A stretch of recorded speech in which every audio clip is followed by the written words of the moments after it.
Tem 5 minutinhos. Vocês que mandam, por mim. Então, vamos começar. Boa noite a todos e todas. É um prazer estar aqui. Lembrando que nós estamos comemorando os 25 anos do Mediare, né, na divulgação e nos trabalhos, no colocar na crista da onda a mediação, né, no Brasil. E hoje a gente tem um super convidado, um querido nosso, um colega, um parceiro, que é o Flávio Crossi Caetano. Ele vai nos trazer o tema mediação comunitária e seus desafios, e vai nos falar um pouco da política pública de mediação comunitária no Brasil, seus avanços, seus desafios e as perspectivas de futuro. Gente, eu quero dizer para vocês que o Flávio, é verdade, não é pouca coisa, porque ele esteve à frente de um programa que ele mesmo vai falar, mas que, na minha visão, deu assim, um start, deu um impulso à política pública, e inclusive a política pública de mediação comunitária, inserindo a mediação comunitária em vários estados do Brasil. Mas é claro que eu vou deixar para ele falar sobre isso. Então, Flávio, boa noite, mas eu quero que a Raquel também cumprimente todos. Maria Raquel, minha parceira, nós co-coordenamos o setor de mediação comunitária do Mediare. Diga lá, Raquel. Boa noite a todos, todas. Flávio, Vânia, é um prazer enorme trazer o tema aqui para esse webinário. A experiência do Flávio é incrível, o projeto que ele participou nos inspira. Vai ser um prazer te ouvir, Flávio, entender um pouco como seguiu essa implementação, que não é fácil. A gente tem que pensar aí no tamanho do Brasil, uma política pública enorme, como implementar, como manter. Então, só em pensar já é um desafio. Então, eu acho que é uma curiosidade imensa da nossa parte te ouvir tantas vezes quanto você estiver disponível a falar aqui para a gente. É um prazer te receber hoje. Flávio, eu não falei a sua mini bio, mas diga lá, você. Bom, primeiro, boa tarde aí para todas e todos. Agradeço muito o convite aí que foi formulado pela Vânia, pela Maria Raquel, pela Tânia também. Nós todos somos aqui filhos do Mediare e acho que adeptos, admiradores da mediação e da mediação comunitária. E quando eu conversei com a Vânia e com a Raquel, no primeiro momento eu fiquei muito feliz em poder participar do webinar, e depois eu comecei a ficar muito preocupado, porque falei, nossa, mas mediação comunitária é um assunto que eu gosto tanto, mas que eu infelizmente, fiquei distante, né? Porque tive uma participação muito importante na época de governo federal, mas isso já está lá, já faz quase 10 anos, então é um tempo, né? Mas aí foi até muito legal, porque eu fui revisitar as coisas do governo e pude preparar aí para vocês um PowerPoint menos com conteúdo informativo ou reflexivo, mas mais histórico mesmo, de coisas que foram feitas. Tá? Então, não, desculpe, pode falar. Agora você falou para eu falar da minha bio. Isso. Eu sou advogado e sou professor, sou advogado em São Paulo, sou advogado no Brasil, né? Mas sou professor em São Paulo, eu sou professor da PUC de São Paulo em Direitos Humanos já há quase 30 anos já, 20 e poucos, 25, 26 anos. E tive contato com a mediação, ainda como professor da PUC, quando nós fizemos um convênio pelo escritório modelo que eu coordenava com o IMAB, do Adolfo Braga, isso nos anos 2000, comecinho do 2000. Eu lembro quando ele veio com essa ideia para a gente falou, nossa, mas mediação? E ele falou, não, vai ser legal, e foi muito legal mesmo. Então foi o primeiro contato. E depois disso fui ter contato em 2012 quando assumi a secretaria da Reforma do Judiciário, e nós fazíamos lá mediação comunitária através do projeto Justiça Comunitária. E aí é isso que eu vou falar hoje. Então, foi o grande contato que eu tive, e a partir daí a mediação entrou na minha vida definitivamente. Aí fui fazer o curso com vocês no Mediare, fiz as horas supervisionadas, então sou mediador, dou aula aí junto com vocês, sempre que a Tânia, a Vânia, a Raquel me convida, eu venho. Então, estou aí, faço parte da... Já que a gente está falando de comunidade, né, faço parte da comunidade Mediare. Sim, sim. Então, Flávio, que tal você trazer para a gente um histórico dessa sua atuação frente ao processo de implementação no Brasil, né, do programa de mediação comunitária, que era chamado Justiça Comunitária, do PRONASSE, agora, incluindo, se possível, o que já existia antes, assim, o que você tinha... né? Vou tentar. E o que pretendia com essa implementação. Sim, sim. Vamos lá. Tá? Vamos lá. Acho que a Ana, né, pode nos ajudar? Sim. Eu preparei uma apresentaçãozinha. Vamos lá, Ana.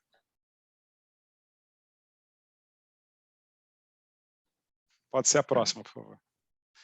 Eu imaginei que a gente pudesse conversar. Eu, a Vânia e a Raquel tínhamos conversado antes, né, sobre os temas que a gente procura abordar hoje, aqui no nosso encontro.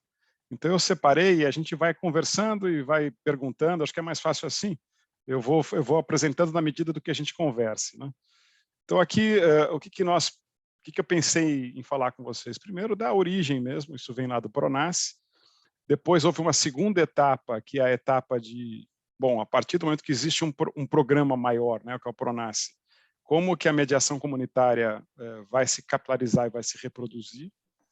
Depois disso, é o momento que eu chego, como que a gente vai monitorar e avaliar isso, e a partir disso, né, fazer algumas adequações. E por último, que eu acho que é o mais desafiador, realmente são os desafios, né? O que a gente, diante da situação atual, o que a gente pode pensar daqui para frente. Por favor, Ana.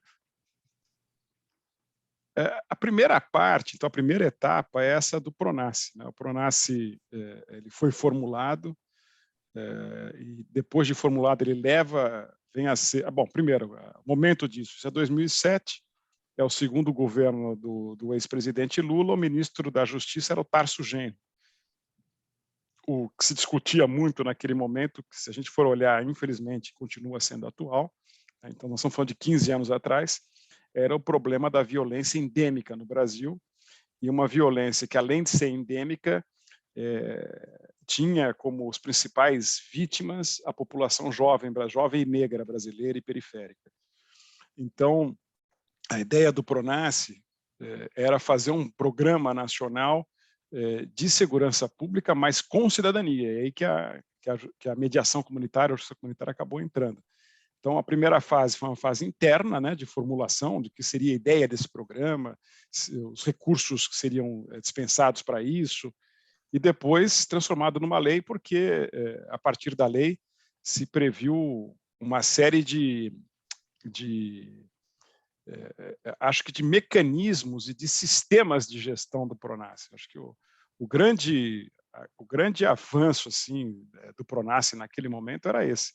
Era pensar um programa, mas mais do que isso, pensar como que ele ia ser gerido, pensando em país, né? Uma coisa que não ia ser só do governo federal, mas com todos os governos, e que também não ficasse só nos governos. Então, acho que esse foi o grande salto do PRONASSE. Realmente foi muito bem pensado, muito bem formulado. Podemos ir, Ana. Então, só para registro, essa lei é a Lei 11.530 de 2007, né, que institui esse programa. Depois, quem quiser, acho que vale a pena acessar. E aí tem algumas, eu trouxe para vocês um PowerPoint que existia do PRONASSE, que eu fui pesquisar e achei, só mostrando um pouco do dinheiro envolvido, dos recursos envolvidos, e de quais eram os objetivos do plano. Vamos lá, Ana. Aqui qual era o símbolo, né? Vamos lá. O programa publicitário que mostrava que era isso, que era voltado para todos, né? Vocês podem ver que acho que havia uma preocupação na época de quem fazia publicidade governamental de mostrar que era muito diverso e diversificado, né, todos que iam ser atendidos pelo programa. Vamos lá? Bom, o que pretendia o programa? Isso realmente eu achei que foi muito ousado. Ele queria, e aí tem a ver com a gente, que era promover o acesso à justiça, e eles chamavam esse acesso à justiça para uma população que eles chamavam de territórios de descoesão social, que dentro do PRONASSE isso ficou chamado como os territórios da paz, né? Os territórios que eles imaginavam não, que eles tinham delineado, né, e definido como sendo os territórios que deveriam receber uma atenção especial do poder público. Depois, intensificar e ampliar as medidas de enfrentamento à crime organizado e corrupção policial. Aqui era uma preocupação, como também é hoje, né, de se combater o crime organizado, mas também de se preparar as polícias. Então, o programa tinha um eixo inteiro voltado para a formação policial, para as bolsas de auxílio aos policiais, Escola Nacional de Segurança Pública, com capacitação. Então, tinha uma grande preocupação com a polícia mesmo. E aí tinha um outro lado, que era esse lado de não pensar apenas em serviços e não pensar apenas em polícia, mas pensar também que quando se fala em segurança pública, quando se fala em diminuir a violência, quando se fala em cidadania, você tem que recuperar os espaços urbanos também, né? Então, a praça tem que voltar a ser um lugar de as pessoas se encontrarem livremente, e por aí vai. Então, a gente pode avançar. Era um programa com 94 projetos. A gente imaginar a imensidão do que era esse programa, realmente acho que foi a melhor coisa em segurança que foi feita no país.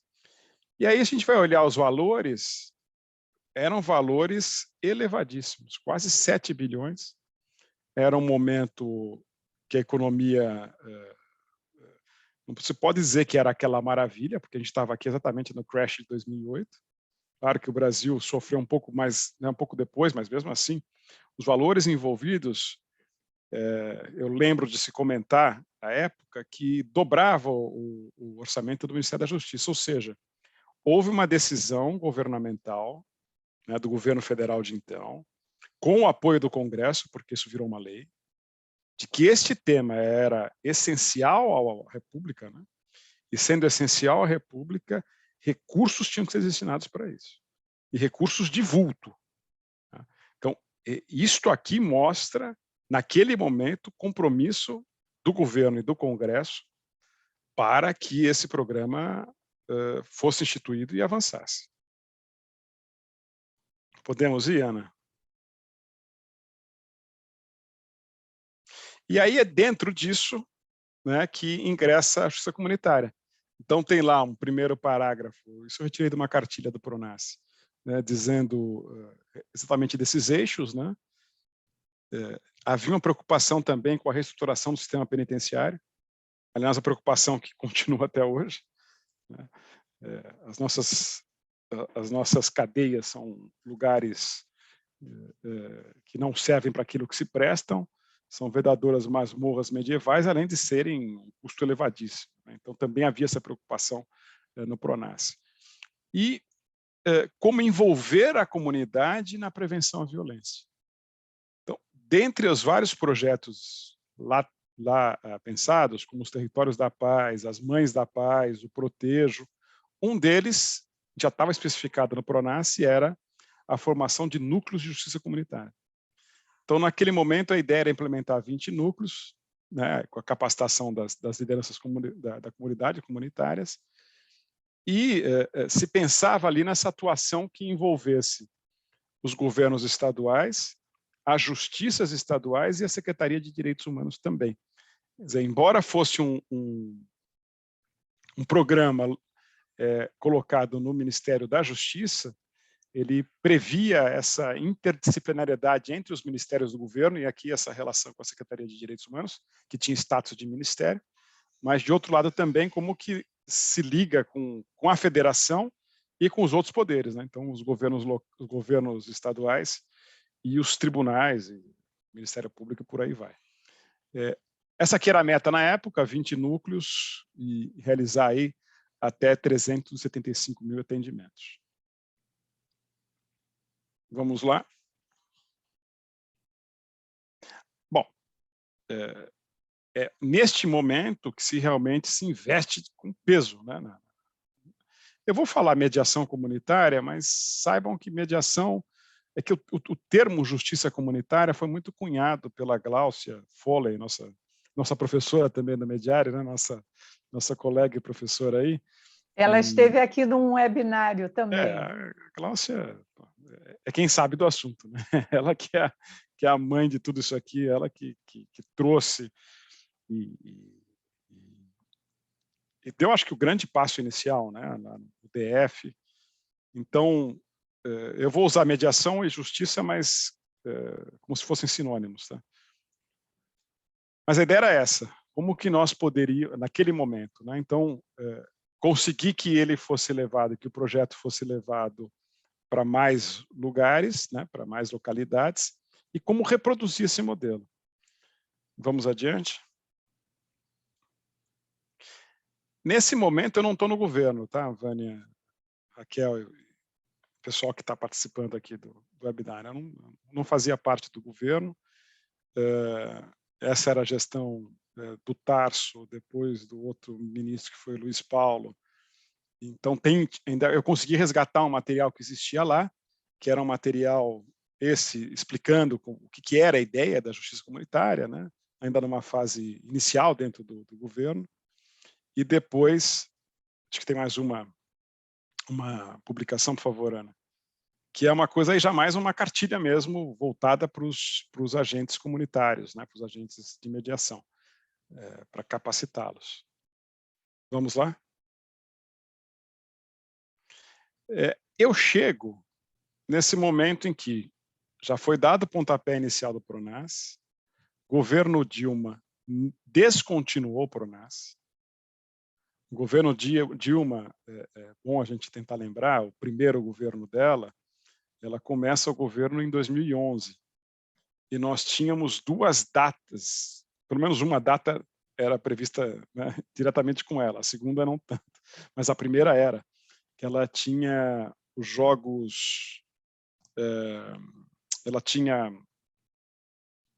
acho que Copa América, não, Copa das Confederações, que ia acontecer em 2013, Jornada da Juventude com o Papa, que acho que era 2013, eram os grandes eventos que a gente chamava.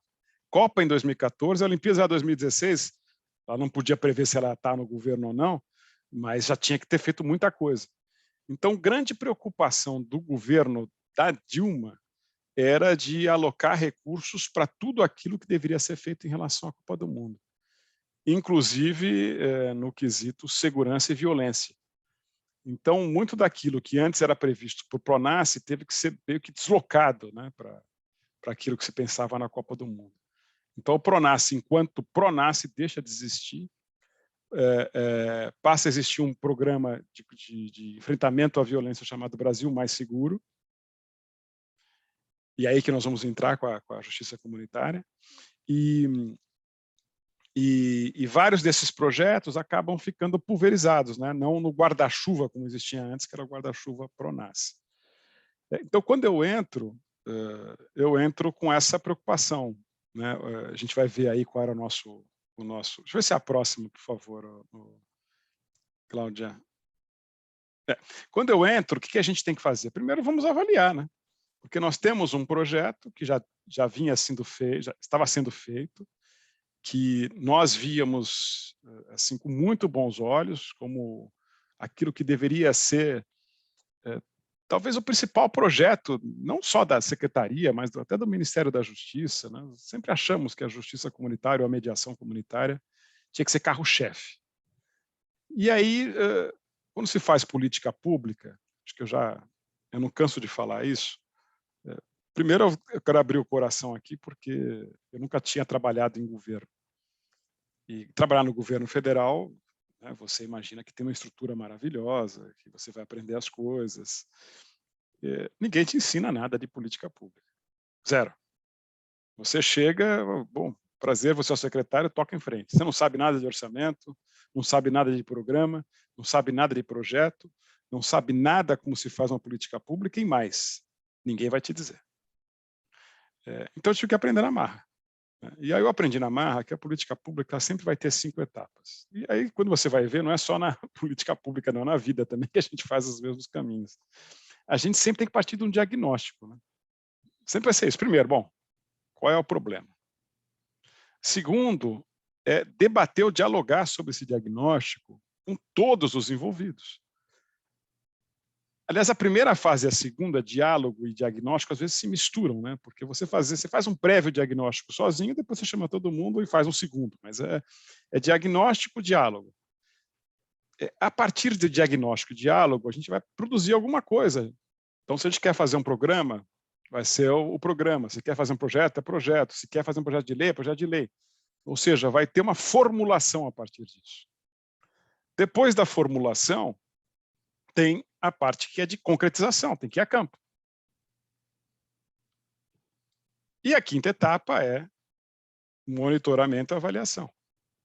Porque se a gente pensa, se a gente diagnostica, conversa com todo mundo, pensa alguma coisa, coloca na rua, a gente tem que saber se deu certo ou se deu errado. Aquilo que deu certo, aquilo que deu errado, rever, reajustar, readequar. Isso é permanente. Então, quando a gente chega no governo, a gente percebe o seguinte, olha, tem uma política aqui muito interessante, mas nós internamente não sabemos. A gente não sabe o impacto dela.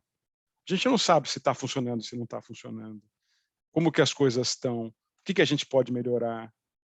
E aí nós resolvemos começar por aí.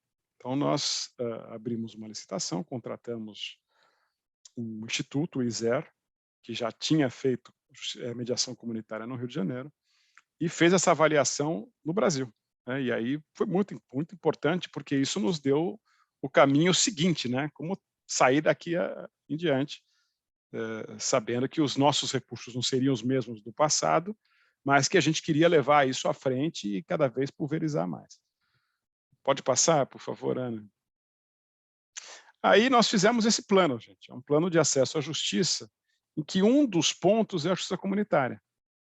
Então, nós pensávamos isso. Bom, essa secretaria era uma secretaria dentro do Ministério da Justiça. Ela só existe se for para promover acesso à justiça. E aí nós pensamos em 4 objetivos. Um deles era esse aqui, para reduzir litígios, é o objetivo 2, incentivo à redução de litígios. E aqui que nós pensamos, bom, a gente tem que criar algumas estruturas nossas. Uma estrutura de capacitação, então criamos a escola, ENAM, Escola Nacional de Mediação e Conciliação. Essa escola existe hoje, foi mantida pelo Ministério da Justiça, mas com outro nome, mas ela existe. Depois nós pensamos, governo e academia não podem andar distantes, tem que andar próximos. Tem que se alimentar e se retroalimentar. Então, vamos criar um centro de estudos sobre o sistema de justiça para que a gente possa fomentar pesquisas sobre temas da nossa atuação, para a gente ver quais os caminhos que a gente vai trilhar. E depois, percebam aqui, o que nós queríamos? Uma política pública de ponta. O que o governo federal pode prestar de serviço público que envolva a mediação ou a justiça comunitária. E aí que nós resolvemos colocar a justiça comunitária. Aí vejam que à esquerda tem a Casa de Direitos. Casa de Direitos e Justiça Comunitária, para nós, foram os 2 equipamentos para a gente levar acesso à justiça para a população mesmo. Ou seja, o governo federal ele não é apenas um articulador ou um fomentador. Ele também tinha que, lá na ponta, estar executando. Bom, vamos adiante.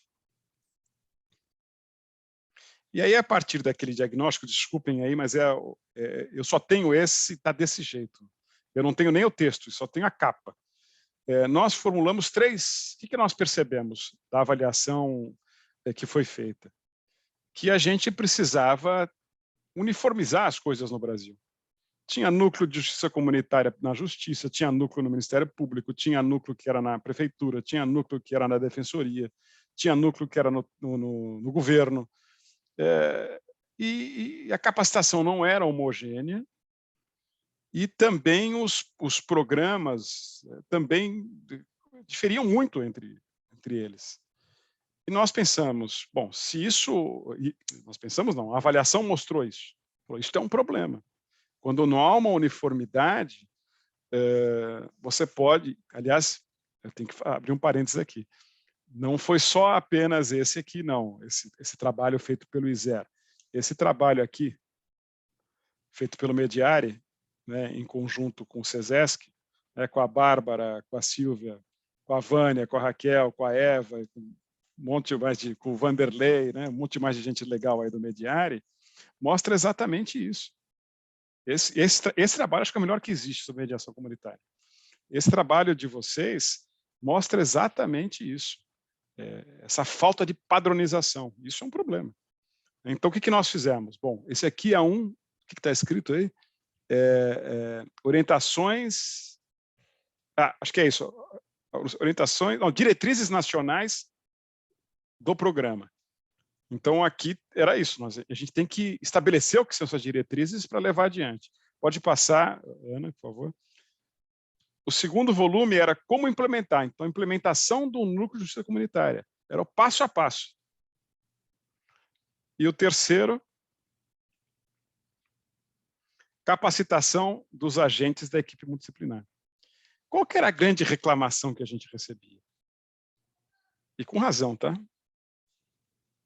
Todo mundo que era conveniado com... Qual que era o papel da Secretaria de Reforma? Pensou o projeto, fazia uma seleção com alguns critérios, né? Critérios principalmente territoriais, e fazia uma seleção pública para que a gente tivesse núcleos de mediação ou de justiça comunitária. Nosso papel era fornecer dinheiro. Então, nós dávamos, eu não me lembro se era 200 ou 300 mil reais, durante 18 meses, para uma equipe que deveria necessariamente ter um coordenador, uma pessoa do direito, né, um advogado ou advogada, um psicólogo ou psicóloga, assistente social, um estagiário de cada área, e eu não me recordo se era uma equipe com... Eu acho que era com 10 agentes comunitários. Acho que eram 10, eu não posso estar enganado. Quem firmava o convênio conosco tinha por obrigação arranjar o espaço vinha... Nós poderíamos dar até, acho que dentro do que nós dávamos, né, nós fomentávamos também os equipamentos, né, computador, mesa, essas coisas. Então, cabia ao conveniado, desculpe, dar o espaço e continuar depois desse prazo de 1 ano e 6 meses. Qual era a grande gama de reclamações? Primeiro, o prazo é curto. Quando a gente fala em comunidades vulneráveis, em territórios tomados pela violência, pelo tráfico e por o que vai, não é fácil, primeiro, a gente entrar na comunidade. Não se entra assim de uma semana para outra. Tem que se ganhar a confiança.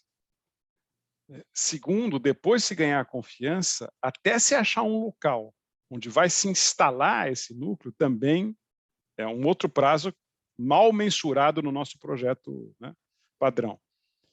E terceiro, eles também diziam, a capacitação também não é tão rápida assim, né, porque nós não fazíamos a capacitação, a gente pagava para que eles fizessem. E essa era uma reclamação dos núcleos. Poxa, se vocês fizessem isso para nós, seria muito melhor. E tem razão. Tem razão. Para quem pensa numa política que seja nacional, todas as reclamações tinham razão. Então, a gente vai aprendendo, né? Isso é curva de aprendizado, vai aprendendo com o tempo. Agora, se não faz uma avaliação, se não faz monitoramento, não vai chegar nisso nunca. Então, aí nós resolvemos isso. A gente tem que padronizar. Padronizar era quais são as diretrizes, claro, teve portaria, teve um monte de normativa, né, para que a gente pudesse fazer isso. Então, quais são as diretrizes, como que implementam o núcleo, é o passo a passo, e vamos capacitar todo mundo. Vamos lá? Ou seja, a gente assumindo responsabilidade também. E aí nós achamos, isso aí também é na minha gestão, que nós poderíamos dar um salto. Além da justiça comunitária, nós poderíamos pensar em equipamentos maiores, que eram as casas de direitos.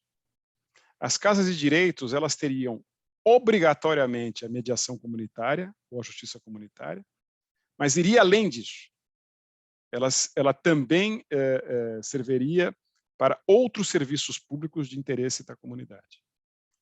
Então, aqui no Rio a gente não tem poupa-tempo, né? Como é que chama aqui no Rio? É poupa-tempo também, não? É? Era mais ou menos isso. Claro, um mini poupa-tempo local, em que nós tivéssemos como âncora a justiça ou a mediação comunitária, mas que nós teríamos outros serviços. Pode passar, por favor. Aqui tem parte só da portaria do ministro, estabelecendo em 2014 o que era essa Casa de Direitos, e deixando bem claro aqui no final, olha, que essa Casa de Direitos, ela necessariamente tinha que ter os serviços de educação para direitos, mediação comunitária e articulação de redes, que é a justiça comunitária, prescados pelo Núcleo de Justiça Comunitária, nos termos da portaria tal de 2012, ou seja, a portaria antiga que nós tínhamos feito para padronizar o que era a justiça comunitária. Pode ir adiante. E aí, infelizmente... Isso a partir já da experiência essa da rede, né, do estudo, sim. A partir da experiência de algum núcleo? Sim, sim. E aí que nós chegamos nesses dois, infelizmente foram só os dois que nós conseguimos inaugurar. Eu não tenho informação se funcionam ou se não funcionam. O primeiro deles foi na Cidade de Deus, no Rio de Janeiro. Não foi por acaso que foi na Cidade de Deus, foi escolhido a dedo por tudo que representa para o Brasil e para o mundo o Rio de Janeiro e a Cidade de Deus. E nós conseguimos, olha, esse espaço é um espaço enorme, gente. E aí foi um avanço na época, porque nós, claro, havia a vontade política de todos para fazer isso, mas nós conseguimos uma coisa que até então nós não tínhamos conseguido, que era que a Caixa Econômica Federal entrasse na história. E a Caixa começou a bancar a reforma, porque até então ninguém bancava a reforma, bancava equipamento, mas reforma ninguém fazia. E a Caixa topou. Então a Caixa entrou nesses dois lugares para fazer a reforma. O que ela receberia em troca? Ela teria dentro também uma mini agência, um balcão de atendimento da Caixa. Então a primeira foi lá na Cidade de Deus, e a segunda também o que nós escolhemos? O estado mais violento do Brasil, o bairro mais violento daquele estado que é dentro da capital. Então aqui era um bairro chamado Jacintinho. Isso aqui era uma praça pública. Antes desse prédio aí da Casa de Direitos, tinha um quiosque onde o pessoal fumava crack. Esse quiosque virou essa casa. Espero que continue. Então era isso. Nós tínhamos, de um lado, a justiça comunitária, e, de outro lado, nós tínhamos defensoria pública atuando, nós tínhamos convênio com o Estado, a gente tinha convênio com o Detran, tinha convênio com o cartório.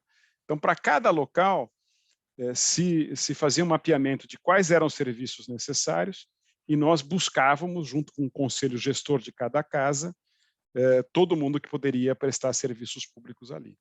Sendo que sempre a condição para existir a casa é que houvesse a justiça comunitária. Então, nós mantivemos durante um tempo a justiça comunitária, que era um valor menor, e que nós já tínhamos... Pode passar, por favor, Ana? Esse aqui é o nosso relatório de gestão, pode passar? Que nós já tínhamos, já tinha gasto 25 milhões de investido, né, não gasto, 25 milhões de reais em 90 núcleos. Então, nós já tínhamos conseguido chegar em 19 estados do Brasil. E nós não queríamos acabar, a gente não queria abandonar isso jamais. Ao contrário, a gente queria pulverizar mais e mais e mais. Dentro do dinheiro que nós tínhamos. Infelizmente, isso não virou um programa do governo federal. Era um programa da secretaria. A secretaria tinha um orçamento de 3 milhões, então vocês imaginam que não dava para fazer muita coisa. Eu conseguia gastar 1 milhão com justiça comunitária, que não dava muita coisa. Mas, de toda forma, Nós não abandonamos. Pode passar? E para mostrar, gente, isso aqui é muito interessante, como havia interesse no tema. Nós criamos a Escola Nacional de Mediação para darmos cursos de mediação à distância. Nós abrimos o curso para mediação comunitária. Nós tínhamos, olha, a gente fez 2 vezes o curso. Nós tínhamos 1.500 vagas. Se inscreveram 20.000 pessoas. 20.000 pessoas é um estádio de futebol, de porte médio. Isso em 2014. 14 e 15 são as 2 edições. Ou seja, era um tema, e ainda acho que é, mas de muito interesse. E aí mostrava como a gente não tinha perna, porque o número de interessados era muito maior do que o que a gente podia ofertar de vagas. Vamos adiante, por favor, Ana. Bom, aí vamos falar um pouquinho dos desafios, né? Calma, vocês querem... Eu acho que eu vou fazer uma pausa agora. Eu acho que tinha uma pergunta para a gente responder, né, de vocês. Vamos seguir nosso roteiro, senão eu vou atropelar tudo aqui.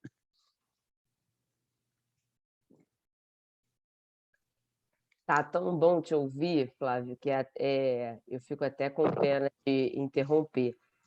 Quando você falou a respeito do diagnóstico, né, para implementar política pública, eu pensei logo numa tese de pesquisa, os argumentos, debate, produção, enfim, até anotei as palavras que você utilizou, porque a fórmula acaba sendo a mesma. Tem a pergunta que você ficou com mais medo na nossa conversa: como implementar um programa de mediação comunitária em que a autoria e o protagonismo são pilares centrais em uma sociedade acostumada a políticas públicas assistencialistas? Essa é a pergunta que eu acho que traz a curiosidade. Depois de toda essa experiência, uma vez que essa política pública está adormecida, o que nós podemos fazer? Eu acho que tem a gente não tem como fugir da realidade, né, gente? Não tem como fugir da realidade. A realidade em países como o nosso, né, que são países que não estão plenamente desenvolvidos ainda, né? Então, ainda está num passo atrás. E que, portanto, precisa, sim, de políticas assistencialistas. Então, nós ainda temos essa cara de assistencialismo, e acho que a mudança é com o exercício de cidadania que vem aquela coisa batida, né, que vem da educação, mas não tem muito jeito, não adianta querer, não, vamos fazer assim, emancipatório do dia para a noite, não é. O que a gente percebe é que a gente sempre vai andar para frente. A história nos empurra para frente. Por mais que a gente às vezes acha que está indo para trás, se a gente vai para trás é porque tem algumas resistências para que a gente siga para frente. Mas o caminho é para frente. São obstáculos naturais que a gente enfrenta, né? O que acontece hoje com relação à mediação comunitária, eu acho que vem exatamente nisso. Uma pauta que visa, né, emancipar a população, nem sempre é bem-vinda, né? Em momentos em que a gente é obrigado a fazer textos, cartas e o que valha para falar de democracia, para defender a democracia. Como é que fica a mediação comunitária, que é a democratização do acesso à justiça? Está tudo no mesmo bolo, né? Não tem jeito. Então, infelizmente, hoje, revolucionário é defender a Constituição, é defender a Declaração dos Direitos Humanos de 1948 e também defender a mediação comunitária também é revolucionário. Mas uma coisa também nos mostra que são valores que não vão ser soterrados e não vão ser colocados de lado.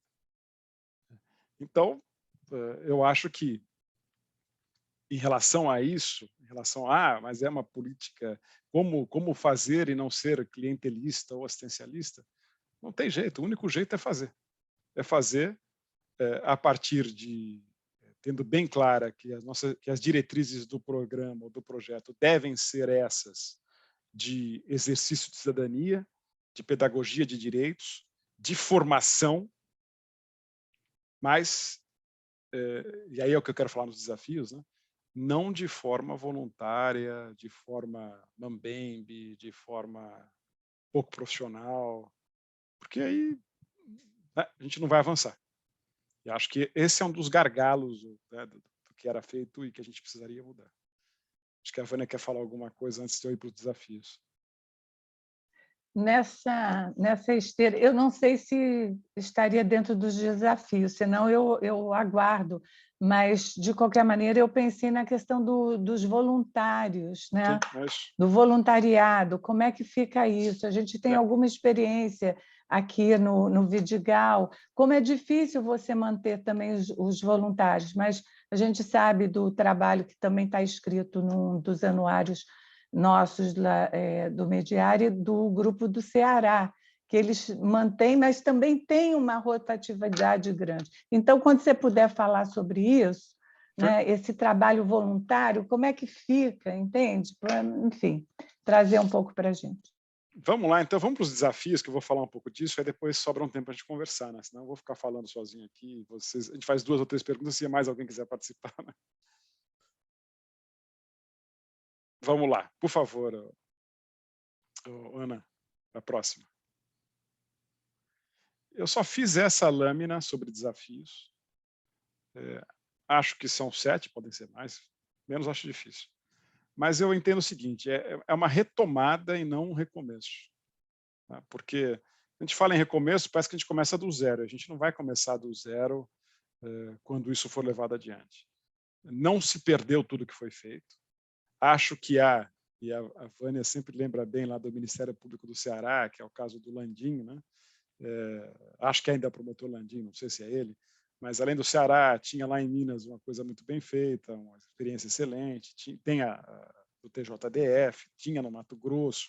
Então, eu estou afastado, mas eu imagino que nós temos ainda experiências que ainda sobrevivem, que eu chamo de experiências da resistência, né? Que conseguiram, apesar de não ter mais ajuda de governo federal e às vezes nem de governos estaduais, mas conseguiram se manter e manter com bons resultados. Então, eu acho que é daqui para frente, não daqui para trás. Isso eu acho muito bom, porque já tem uma curva de aprendizado do que é a mediação comunitária, o que é a justiça comunitária, a gente já tem muito material produzido. Então, eu acredito que é daqui para frente. Então, eu não acredito em recomeço, eu acredito em retomada. Os desafios aí são alguns, né? Vamos por essa ordem aqui. A uniformização. É isso que eu já falei um pouco, né? Isso é algo que a gente sentiu muito. A gente, a minha cabeça é de política pública, tá? Política pública nacional. Eu não estou pensando se não for assim. E ao pensar uma política pública nacional, tem que haver uma padronização e uma uniformização. Senão é impossível você mensurar indicadores, saber se deu certo, se deu errado, você ter qualidade.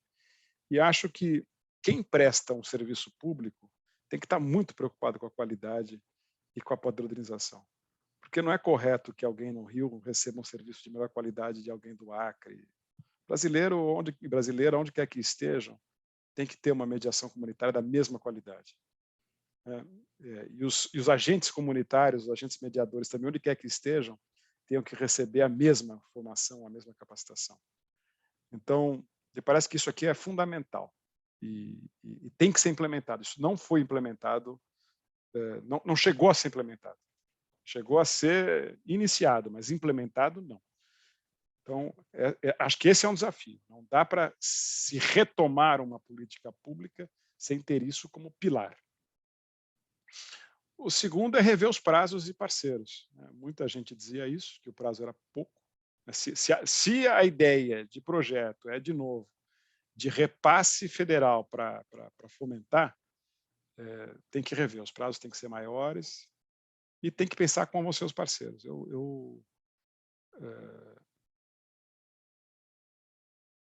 Tenho, sei lá, um pouco de dúvida se o modelo deve ser com a pulverização. Ah, então venha todo mundo. Venha Ministério Público, venha Defensoria, venha Judiciário, ou se deva se pensar apenas no governo federal, utilizando já a estrutura que existe, ou parceria só com o executivo e não com todo mundo. Não sei. Aqui eu acho que é algo que realmente tem que ser debatido. Não sei dizer se é bom ou se é ruim ter uma pulverização em termos federativos e em termos de poderes. Aí é o ponto que você disse, Vânia. Eu acho, sinceramente, que não dá para fazer uma política pública com caráter voluntário. Não dá. Não dá porque voluntário é muito bom no começo, mas depois a gente vai perdendo. A menos que a gente conseguisse ter um tal grau de voluntariado que você tão bem organizado que você teria essa mudança aí. Podia voltar, por favor, Ana? Essa mudança, porque as pessoas vão mudar, e a gente tem um banco de voluntários, mas todos capacitados. Eu acho que não dá, porque como a ideia aqui de ter uma capacitação e o agente comunitário é uma liderança comunitária, é alguém realmente com penetração na comunidade, essa alta rotatividade, não sei nem se ela é desejável. Tá? Acho que não. Então, acho que aqui eu gosto muito do exemplo da saúde. A saúde tem hoje em lei, hoje não, desde 2006, eu acho, a definição do que sejam os agentes comunitários de saúde. Eles são fundamentais na prevenção de doenças e de epidemias e endemias. Eles recebem salário, eles têm uma formação de 40 horas e eles têm uma carga. E o salário deles é R$1.200, ou R$1.300, R$1.500, alguma coisa assim. Eu lembro que uma das vezes que nós estávamos lá em Brasília apresentando o projeto, eu falei que eu queria capacitar 100.000 mediadores. E quem estava na mesa começou a rir de mim, achando que eu era maluco. Eu falava, não sou maluco não, a gente tem 20.000 juízes. Por que eu não posso ter 5 vezes isso de mediador? Se o mediador vai estar onde o juiz não está. O juiz não está na favela, não está na comunidade, não está no Jacintinho. Por que eu não posso ter os mediadores da comunidade lá, desse número? Então, acho que a gente não pode pensar pequeno, também não pode ser megalômano, mas é possível a gente pensar. Então, por exemplo, acho que uma nova política pública tem que realmente pensar aquilo que o Pronas pensava. O problema da violência continua no Brasil, ela continua endêmica, o nosso número de homicídios só aumenta, não é com o aumento de armas de fogo que se diminui a violência, todo mundo sabe disso. E uma das formas de diminuir a violência é através da mediação comunitária. Eu não coloquei esse dado aqui, mas nesse momento que a gente discutia, tinha saído uma pesquisa do Ministério Público, do Conselho Nacional do Ministério Público, era uma pesquisa local, uma pesquisa com alguns, por amostragem, não era nada muito como a que vocês fizeram da justiça comunitária, mas ela tinha um número que era o seguinte, olha, dos homicídios no Brasil, 84% são por motivos fúteis, que nada mais é do que a briga no boteco, né? Os vizinhos se estapeando, ou as coisas dentro de casa, né? A violência doméstica, seja com criança, seja com a mulher, seja com o idoso. Exatamente aqui que age a justiça comunitária. Então, se nós tivéssemos pensando, se a gente fosse reduzir a mediação comunitária só a enfrentamento de violência, que eu acho que não é, mas se fôssemos começar por aí, nós poderíamos sim elencar os 100 piores territórios brasileiros. Não é difícil fazer isso, gente. Hoje, o que não falta é dado, né? Então, os 100 piores, aqui nós vamos fazer projetos em que nós vamos transformar essa realidade. E vamos medir isso no tempo. Então, o projeto é de 3 anos, é de 4 anos, a gente vai medir. Não tenho a menor dúvida de que isso daria um excelente resultado. E a partir daí a gente manda, né, faz isso para tudo. Eu, particularmente, acho que o tema mediação, não só mediação comunitária, para mim o tema mediação deveria ser um tema do próximo governo federal, como obrigatório em todos os ministérios. Todo ministério deveria ter uma central de mediação. E a mediação comunitária deveria ser um serviço, uma política pública nacional, um serviço público, que o governo federal ia fomentar em tudo quanto é lugar. Acho que isso daria uma mostra, né, de um país preocupado com a Agenda 2030 da ONU, preocupado com a pacificação mesmo, preocupado com cidadania, com a emancipação da população. Então, voltando aqui, o 5º ponto é esse, que todo mundo reclamava. Qual que é a autossustentabilidade de um projeto como esse? Porque acaba o dinheiro federal, acabou. Ou o tribunal banca, se for o tribunal, ou como é que faz? E aí nós chegamos a rabiscar um projeto, chegamos a formar até um termo de um protocolo de intenções, mas também não deu tempo, o governo acabou, que era de tentar colocar a mediação comunitária, a justiça comunitária, dentro dos CRAs e dos CREAs, porque tem uma pulverização imensa no país, a população é a mesma da mediação comunitária, os problemas são muito parecidos, e mais, por já estar numa estrutura, né, da Secretaria de Assistência Social, do Fundo da Assistência Social, da LOAS, do SUS, tudo, já tem todo um sistema pronto e tem dinheiro, poderia ser muito mais fácil para garantir a sustentabilidade. Então, isso aqui, claro, isso aqui já é muito técnico, mas eu acho que aqui poderia ser o caminho. Agora, além disso, a gente percebeu na pandemia, e cada vez se percebe mais, que não dá para deixar tudo nas costas do governo. Eu lembro que quando estourou a pandemia e o Itaú, junto com outros bancos, procuraram, né, vieram todos pela saúde, arrecadaram mais de R$1 bilhão para ajudar com compra de aparelhos de oxigênio, não sei o que mais. Né, dá para ajudar aqui também, né? Os fundos, eles são revestidos de recursos públicos, mas também de recursos privados. Então, é possível aqui, sim, que o tema da mediação comunitária seja um tema que sensibilize a iniciativa privada a participar. Até porque, a gente falava isso antes do webinário, né? O tema das sociedades pacificadas e do acesso à justiça é tema da ONU, congrega todos os países como um dos objetivos mundiais para serem atendidos ou atingidos até 2030, então a gente tem aí 8 anos para fazer isso. E se confunde um pouco com essa pauta ESG hoje das empresas, né? Das pautas ambientais de governança e social, e as empresas não têm projetos sociais. O muito que elas têm nos sociais é discutir racismo ou feminismo. Agora, projetos de campo para a comunidade não existe.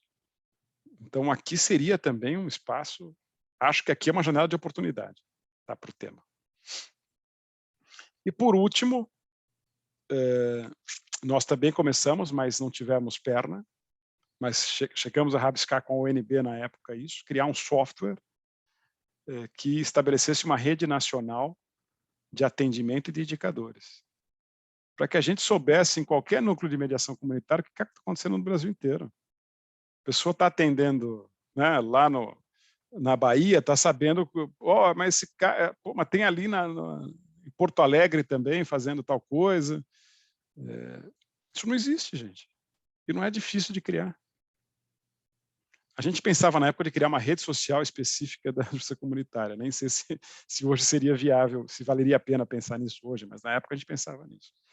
uma espécie de Facebook, uma coisa, não tinha WhatsApp naquela época, então estava surgindo o WhatsApp, mas pensar numa rede social dos agentes comunitários, mas mais do que isso, né, como a gente está pensando em algo que tenha uma centralidade, é descentralizado, mas tem uma centralidade, é possível sim que a gente tenha, né, isso em rede, estando em rede, para que a gente possa ter os indicadores para, mais uma vez, aí volta tudo, monitoramento, avaliação e readequa, e aí as coisas a gente vai se retroalimentando. Acho que é mais ou menos por aí, viu, gente? Eu não espero não ter sido muito, sei lá, muito específico em umas coisas aqui, que eu pensei, depois que vocês falaram comigo, eu falei, deixa eu pensar um pouco, eu nunca mais tinha pensado nessas coisas. Eu falei, deixa eu rabiscar um pouco e levar as ideias para a gente conversar juntos. Eu acho que é isso, acho que eu me lembre é por aí. Eu vou te provocar, em vez de conversar, vou provocar. De tudo, é maravilhoso. Eu acho que eu tenho que pegar especialmente essa última parte, e pensar nesses caminhos e por onde nós podemos começar. Então, a pergunta para você: por onde você começaria se você tivesse que fazer alguma coisa dentro dessa estrada? Eu começaria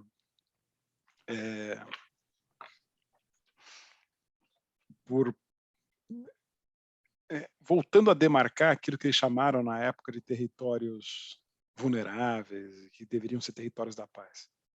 Eu acho que esse tinha que ser o passo inicial. A gente pensar em 100 lugares no Brasil em que nós tínhamos que entrar com tudo com a mediação comunitária. Porque, e não é, aí já não seria mais projeto piloto, porque a gente já passou por essa fase do projeto piloto. Não é uma Projeto coisa, quê? piloto, porque se costuma muito fazer piloto, né? Você faz um em cada região do Brasil e depois pulveriza. Acho que nós já passamos essa fase. A gente já sabe o que é justiça comunitária, a gente sabe que dá resultado. Eu faria isso, mapearia os 100 lugares mais vulneráveis, pegaria, né, você cruza vários indicadores, mapeia, e a partir disso a gente vai formular essa política com essas adequações para agora dos erros do passado, e vamos fazer a diferença. Se tivesse, né, se eu tivesse a possibilidade de participar de um governo futuro, eu gostaria muito disso. Primeiro, mediação não é tema de uma pasta, é tema de todas. Eu lembro que acho que no governo primeiro do Lula, tinha uma exigência de todo discurso usar direitos humanos. A expressão direitos humanos tinha que estar em todo quanto é lugar. Mediação, para mim, deveria estar em todos os ministérios. Não pode haver ministério em que não tenha uma central de mediação, para resolver os problemas internos do ministério com os outros, né, com os outros ministérios, do ministério com as outras entidades, um canal para a população também. Então, acho que isso ajudaria muito a distensionar todos os conflitos que nós temos no Brasil. E, além disso, então não é um ou outro, é um e outro. E fazer da mediação comunitária um dos carros-chefes, né, daqueles programas que o Brasil sempre tem, que o governo sempre tem 4, 5 programas, que, olha, essa é a nossa marca. Acho que a mediação comunitária deve ser uma marca.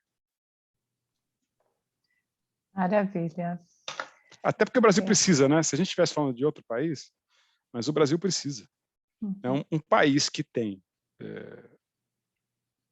um piloto, a meu juízo, seria nas penitenciárias.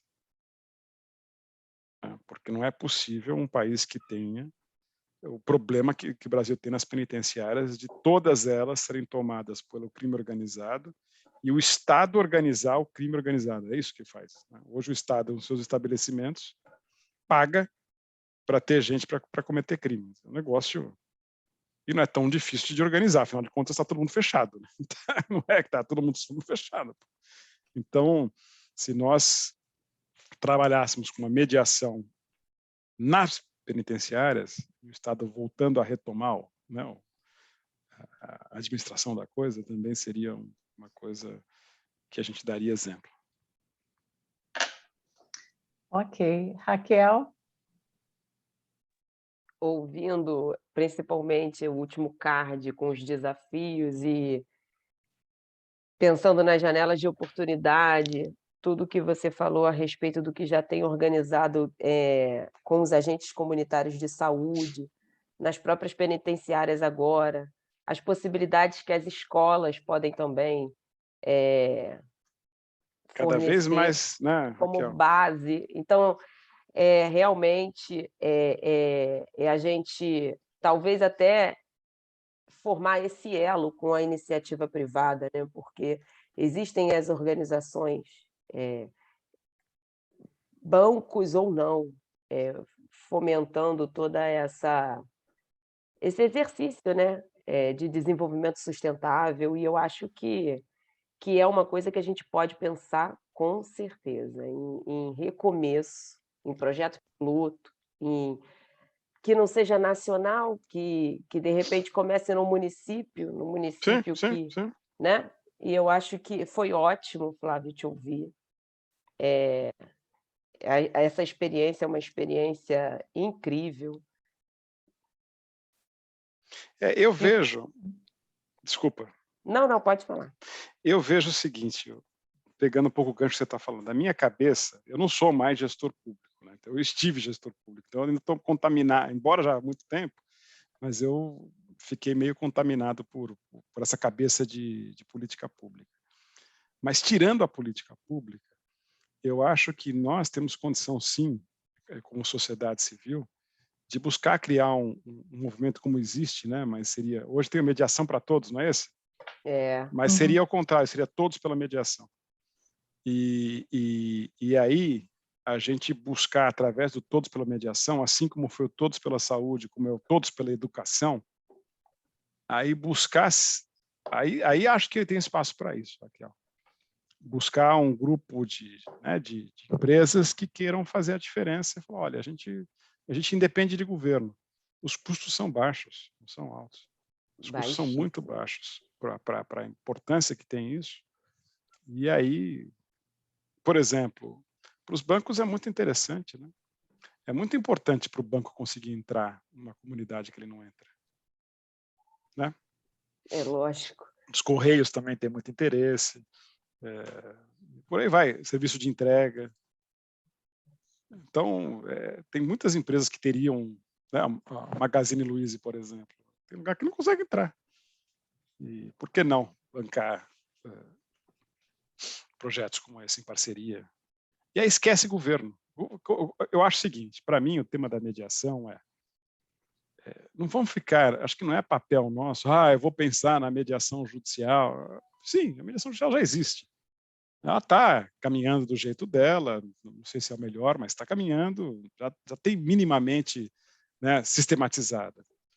A mediação pelo poder público, e aí tem grupo do mediário que estuda isso também está dando seus passos, né? Agora, aquela mediação que é fora, que é pela sociedade civil, essa está muito pulverizada, não está. Eu não sei se o CONIMA podia ajudar a fazer, sei lá, mas eu acho que tem um espaço enorme para isso. Tem. Enorme. Que só tende a se expandir através de pequenas atitudes, né. Exatamente. Bom, Flávio e Raquel, estamos no nosso tempo passado, né? O nosso tempo, Passamos, agradeço você ter ficado, a gente teve as nossas perguntas mesmo, deixa eu olhar aqui para ver se alguém está se manifestando, só para a gente ter, que a gente pode responder em outro momento, mas ok. Então, Flávio, eu fico com... Alguém está... Desculpe. Eu fico com essas reflexões, talvez uma outra conversa sua com o setor, assim, como que a gente pode movimentar isso a partir da gente mesmo, né? A partir daqui e, obviamente, crescendo com outras pessoas. Mas eu acho que isso requer assim, até um planejamento, alguma coisa, né? Que não é um planejamento da implementação que eu estou fazendo, é antes um planejamento das conversas, com quem, como, para onde. Né? É a sensibilização, que vai antes de tudo. Mas eu acho que me ajudou muito a organizar um pouco esse mapa, né? Que estava, assim, para mim, ainda muito solto. Eu te agradeço muito, eu acho que deu elementos para a gente conversar, e vamos conversar isso até no nosso setor. Até tem a própria gravação que pode servir de estímulo para a gente refletir juntos. Muito obrigada. Você quer dar uma última palavra? Quer deixar alguma coisa assim para a gente? Só quero agradecer, Vânia, você, a Raquel, a Tânia, todo mundo que participou, porque para mim foi revisitar o tema. Então, foi muito legal vocês terem me convidado. Me fez muito bem vocês terem me convidado. Que bom. Foi até egoísta eu falar isso, mas me fez muito bem porque é um tema tão caro para mim, e vocês me levaram a rever o passado e pensar no futuro, coisa que estava, para mim, um pouco adormecida. Então, eu gostei muito. Quero colaborar com vocês. Viu? Legal. Tá Isso ótimo. eu gostei de ouvir. Tá bom. Então, Raquel, quer falar mais alguma coisa? Não, então, uma boa noite. Só boa me noite. Obrigada aos participantes, que vocês também tenham aproveitado e que possam refletir e trazer as ideias para a gente, se vocês quiserem, então, participar. Quem não é do nosso setor, né, do nosso grupo, pode entrar e participar. Muito obrigada. Então, boa noite a todos. Boa noite. E todas. Beijo para vocês. Tchau, tchau. Tchau, gente.